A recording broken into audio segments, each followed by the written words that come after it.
Well, it's Saturday. It's my last day out on my little 3-day run. I picked some easier trails today because my clutch is starting to slip a little bit. So I'm not going to be going up any major hills or anything, so I still got to get home. So I saw these trails, and they're all marked pretty well. I thought I'd run down here and give them a little run around.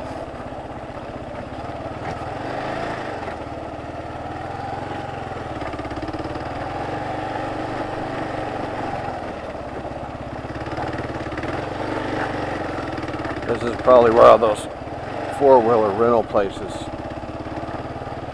send their people. It's nice. It's we're going through the hills here. We're north of Broken Bow, northwest of Broken Bow.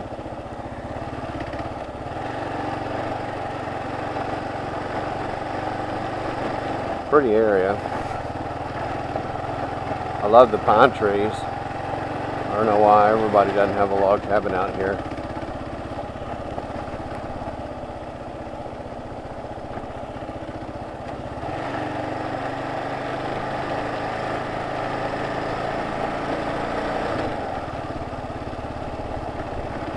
These paths seem to be fairly well traveled. The rocks are not real big, which is good. I could have came up here and camped. Honestly, I did not know. I'd never been here before. I just saw it on the map. It was like on my list, and this was like easier trails. And I thought, well, because the clutch thing, I'll come here, but just glad to be out. Because I don't know if you call this a trail. I guess it is a trail. It's an easy trail. That's what it is.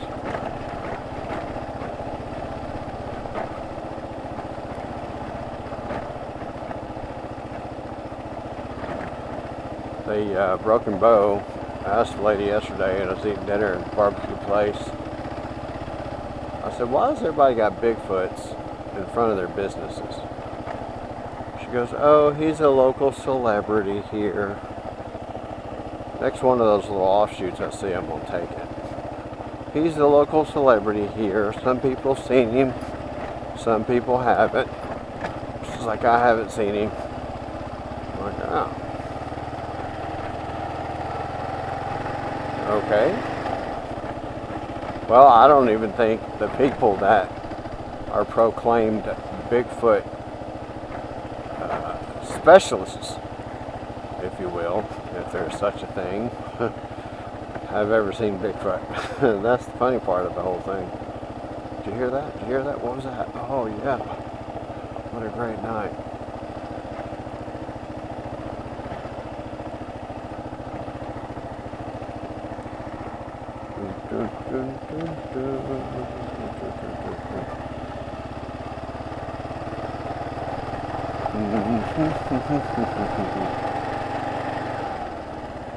Oh, look here. Here's an offshoot.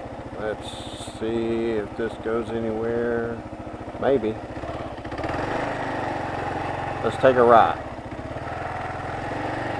I saw a little clearing back here on this little stream.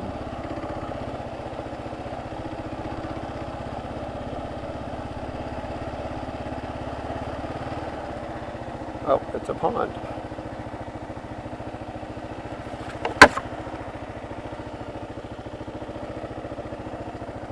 I don't see anything. Usually see some turtles or something.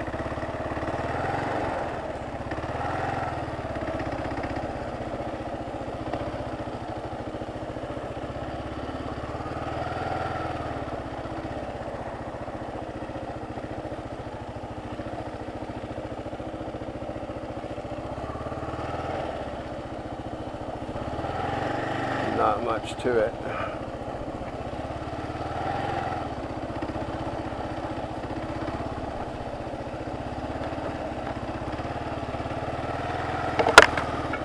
Well, that was a bust. Guess we got to see a pond. Wait, people come up here and camp. That's what I should have done, is come up here. Next time I come up here, come up here and camp. A lot better than where I was last night.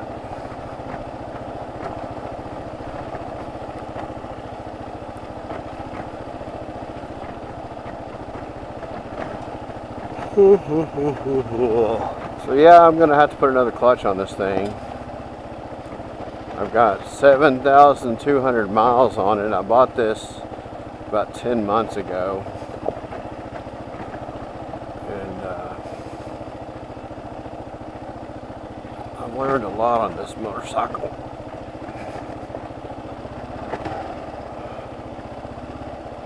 Gone a lot of places, seen a lot of things that your normal motorcycle wouldn't go, but that's why I enjoy the KLRs. If I haven't ever mentioned that.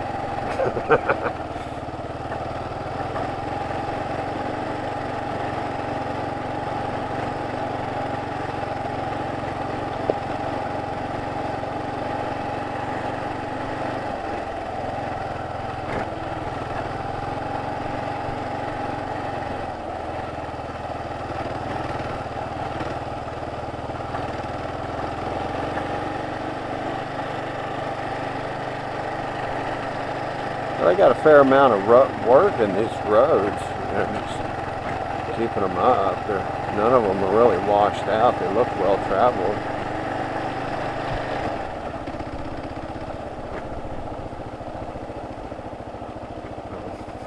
At this point, I have no earthly idea where we're going, where I'm going. You're just watching.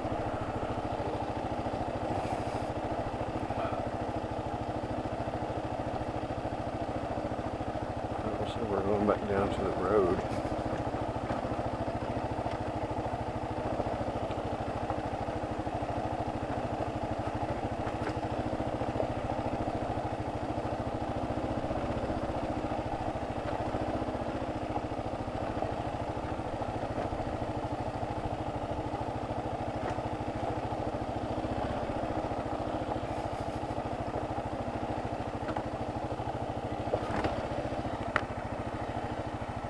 Have these little tags up everywhere. They have proposed burn areas. I guess they're going to burn sections of forest down here as a preventative measure. That's my assumption.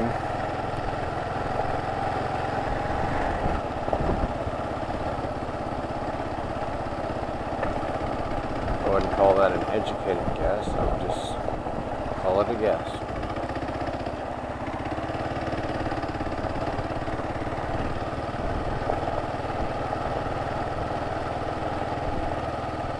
I have an app on my phone. I'm tracking my course on a non-GPS or a app that doesn't require service. It just tracks my course according to GPS, so I can always get back out the way I came. I saw some of those. What is this? Motorcycle? Oh, four-wheeler. I saw a GPS, I don't know what you call it, thing, a handheld GPS that you can communicate, you can text on. Oh look, there's a four-wheeler. We got a snorkel on our Jeep because we're riding on a man-made gravel road. We'll stop, let me go by. Thank you. Thanks for being well-mannered Americans. Anywho, you can works on satellite, and it's like a satellite phone, but you can only text on it. That'd be a good road there. You can only text on it, but it'll track your location. You can do like a 10-minute update interval or 30 minutes, or you can send texts. You know, customized text, write whatever you want and send those. The only other option there, I think that's where we started, so we're going back the way we came. Only other option there would be get a satellite phone. Their satellite phones are great. If you have an unobstructed, clear line of sight to the sky, which is not really a problem. I mean, you could always walk out to a clearing or something here. And honestly, that's probably be something like what I will eventually get. There's been some times, even on this trip, I've been out of communication. That drives Stacy crazy. I don't mean for that. It's just the, that little purple map that Metro PCS has on there, their coverage area. Let's just say it's not entirely accurate. Love you, Tony. So anyway, that'll probably be the thing I go with, is the GPS. Not the GPS, the satellite texting thing. They're like $500. So maybe about the time when I think about turning around and getting one, the new ones will come out with some new this or that. And the technology timeline, these will be, 250 instead, because something new came out. Something like that. They have those little beacons that you can get for a couple $100, but and those are fine. But I've heard some stories about them not really working. I think they're called Spot. And what it is you can you wear it. Some people put it on their bike. Yep, here's four-wheelers are us. I didn't have to rent mine. I drove mine here from Texas. Oh, love it. Love it! Y'all have fun. Enjoy your day. That was a good one. I've already been down that one. That's just a big loop. Comes out up over here. But anyway, on the Spots, you can only, it's like an emergency beacon. You can push a button and sit there and wait, for either a medical emergency, a mechanical emergency. I'm sure it probably has a few other features that I'm unaware of. I've looked at them briefly. Long enough to realize, I wanted to go with something a little more detailed because, I'm not going to push a button and sit there and wait 4 hours for hoping someone's going to get there as I try not to bleed to death or get eaten by a bear or get in a fist fight with Bigfoot.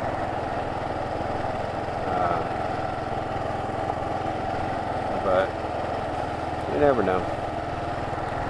Well, this is nice, but this isn't really trails. This is a gravel road, and Texas is full of these. So I think I'm going to find another place to run before I get out of here. I saw some trails on the other side of the road when I came in that looked pretty good. Fairly aggressive. I don't know my clutch though. Oh, we'll go take a look-see, give it a think. But I talked to a friend of mine, close friend of mine, a brother of the belt, if you will, 2 days ago, 1 day ago, 2 days ago, I don't remember. We're gone 3 days, so it would have been 2 days ago. We were texting back and forth, and on the remainder of this conversation, the names will be changed to protect the innocent. We were talking about an upcoming black belt test coming up, about one particular gentleman who, let's just say, a certain group of people have a liking to test a belt test, to test without testing. That would be like if you go into college for 4 years and getting a degree. Some guy comes in just because he knows somebody, says, hey man, here's my $150, $200, $500, whatever. And they print you out a piece of paper, a diploma, a degree with your name on it. The guy who had to work his way through school for 4 years, plus I'm referring to college curriculum. Had to work his way through school, pay the bills, you know, get everything done, pass classes, all that good stuff. He'd look at that guy and like, what the heck? He would be completely insulted. And that's kind of where this is. A certain group of people like to test without testing. Hence the example I just gave a minute ago. And that is an insult to everybody else. And just to say, that really pisses me off, because when you test for a black belt, I mean, your gut should be hanging out. You should have to run 5 miles before the test. You should have to do all your forms, all your one-steps, all your self-defense techniques. You should have to do some groundwork. Then you fight till you throw up, break a few bones, you know, till you're crawling out of there like you're about to die. That's a test. And it's not about who's the biggest, who's the baddest, who's the toughest. It's about where you are in your conditioning, whether you're 60 years old or 20 years old.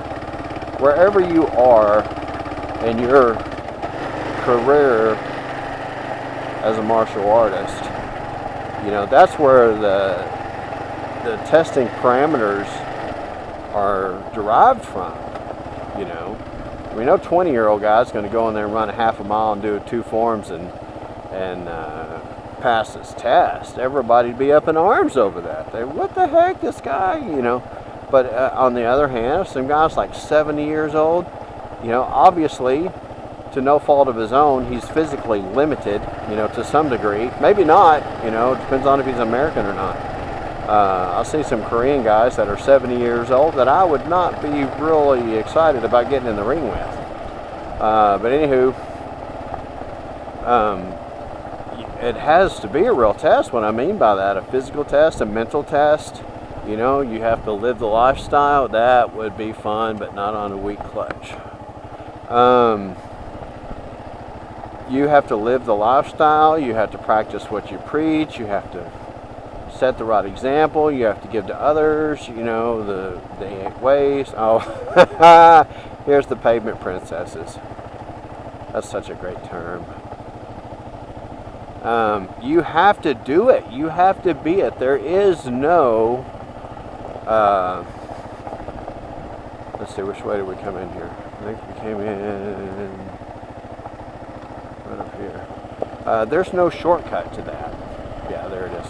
There is no shortcut. You have just got to do it.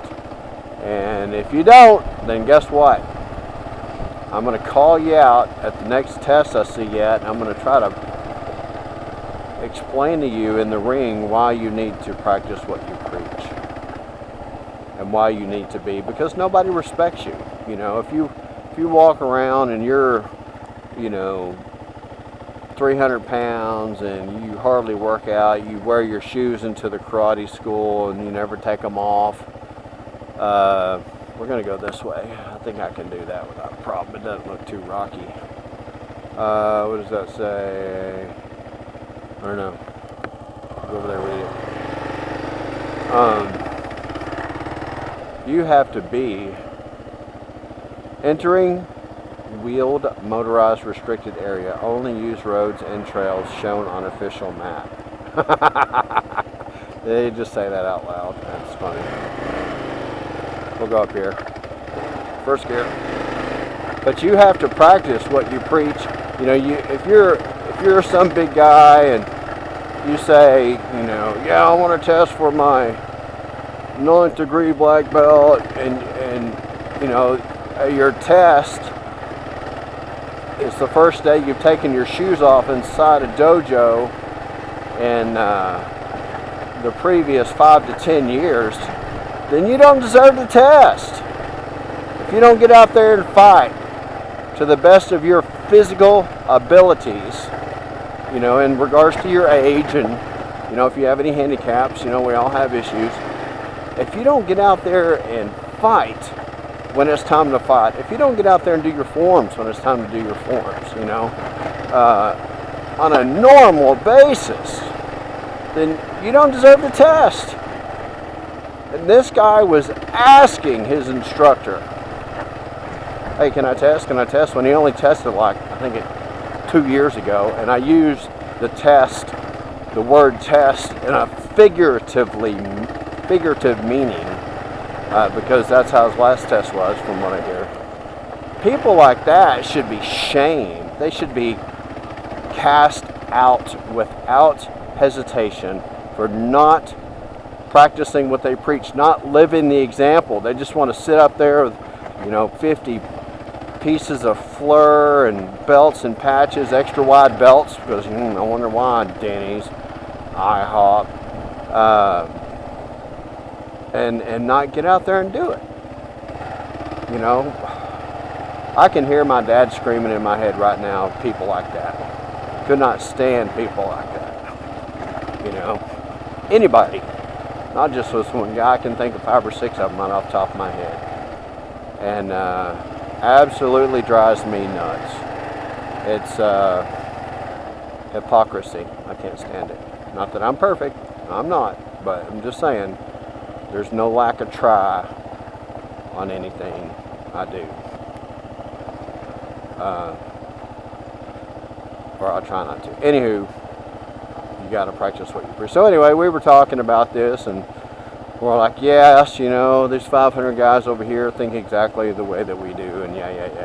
And there's a way to handle that, but we're not supposed to do that. But sometimes it happens. Just saying. This is really pretty. Look at that big little valley down there.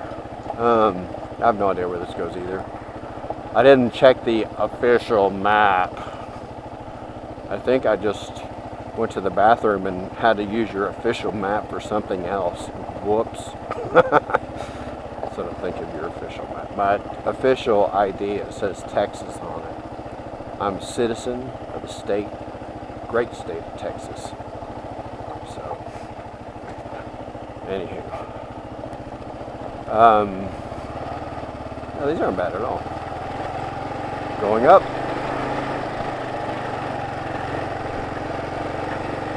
So anyway, that's what it's all about. It's not being better than anybody else. It's about being better than yourself.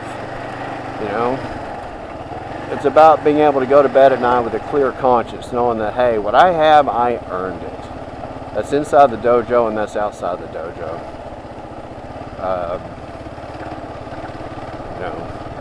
That's just how it is. Let's see, let's go this way.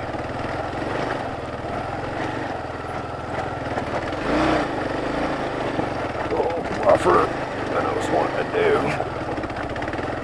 We'll make it to the top though.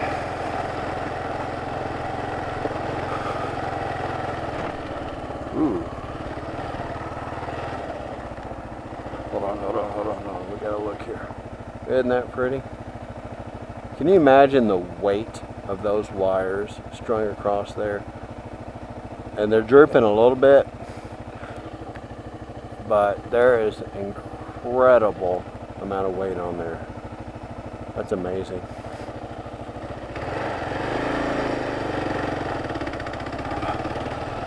So, and if you're a great fighter, hey, that's awesome. If you're not a great fighter, that's okay too. Nobody's perfect at everything. I'm not a great fighter. I do okay. I'm not great at forms. I try my best. That's what it's all about though. It's not about being better than anybody else. It's about being better than yourself the last time you did it. It's about when you go to work, hey, can I work a little bit harder than I did last time? Can I be more efficient? Can I have a better flow of motion or whatever on anything? Can I ride a motorcycle better than I did last time? What does this say? No vehicles. No vehicles. Let's translate that. Okay, got it. Let's see how far up here we can get. Oh, I'm from Texas. It's okay. This is probably an access for those power lines up here. vlog.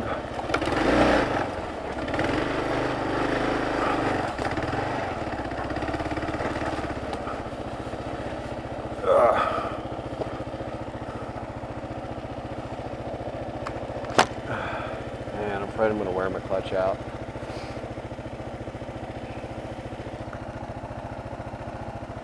Alright, we're going to pass on this one because I don't have much clutch left. Let's see if we can do it turn around without going down the hill that way.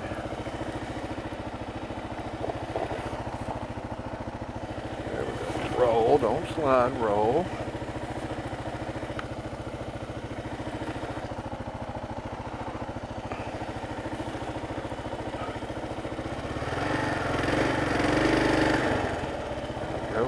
That baby.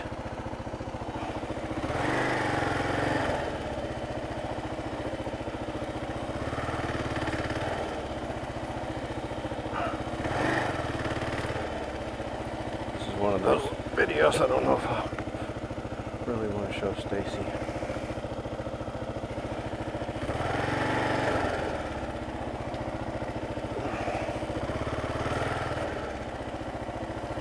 Okay, there's a technique to everything.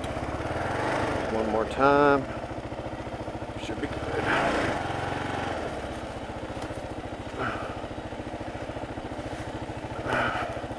They should have a sign, no vehicles with weak clutches.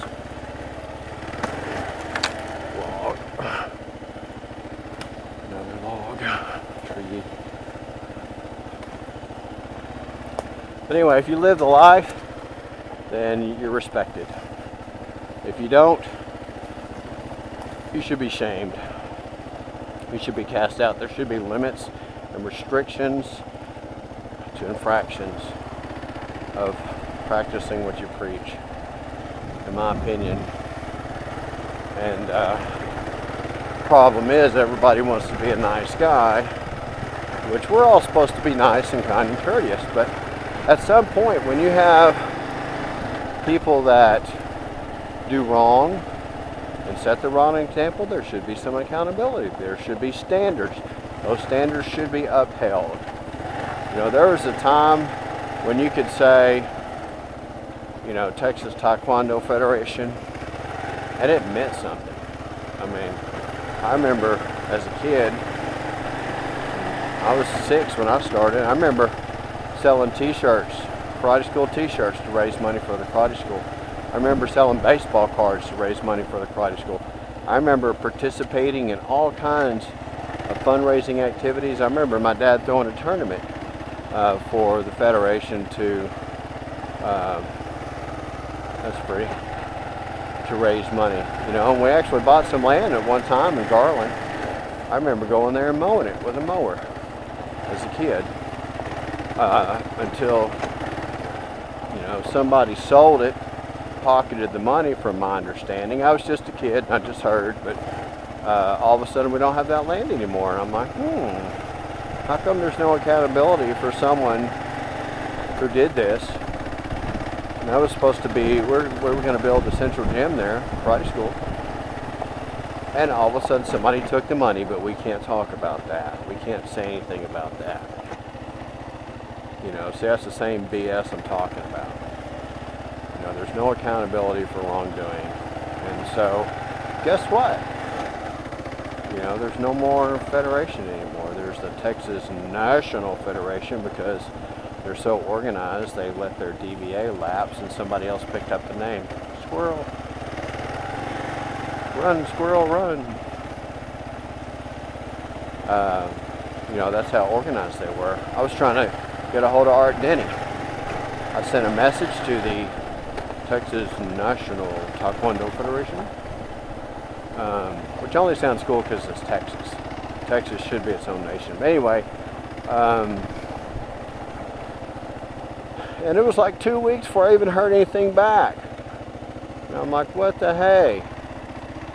I'm like, do y'all even pay attention to your Facebook page?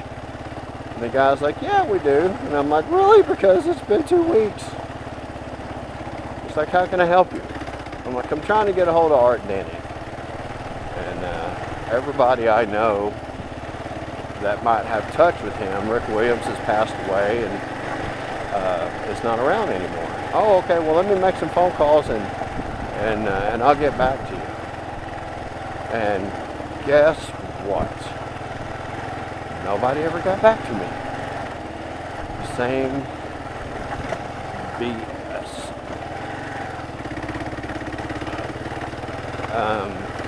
You know, and that, for something that used to be so great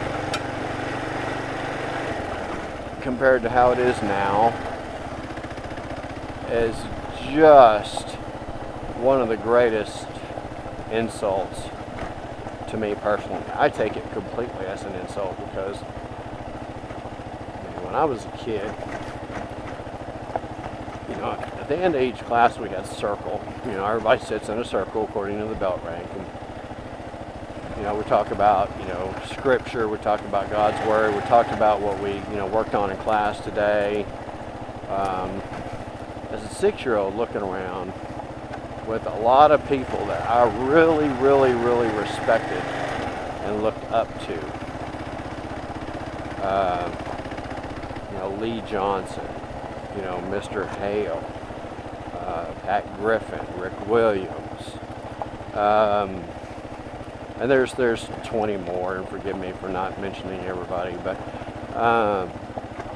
seeing these people saying, you know, hey, I did something wrong and I fixed it, and this is what I did, or hey, I was in this situation and I did this and helped this other person.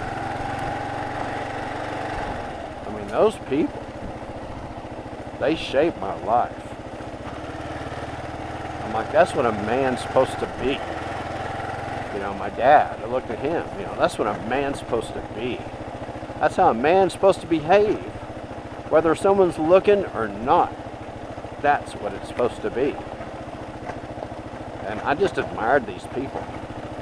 I mean, they were the Knights of the Round Table to me, and you know, as a kid growing up. And that's why I'm such a big proponent on Circle. Like somebody's been through here before. I'm such a big proponent of Circle because of that. Because, you know, it's those times when the kid's at school surrounded by all of his friends, you know, and he's thinking, well, am I going to look like a punk or not if I do or don't do this? And it's the stories in Circle that you hear when those times come up that give you the strength, give you the steadfastness, the ability to be steadfast, to stand tall in those situations and to actually realize there's more important things than how I look to everybody else. There's more important things that matter to me than what everybody thinks of me in my class, because I didn't smoke pot, or I didn't do drugs, or I didn't break into that car, or whatever.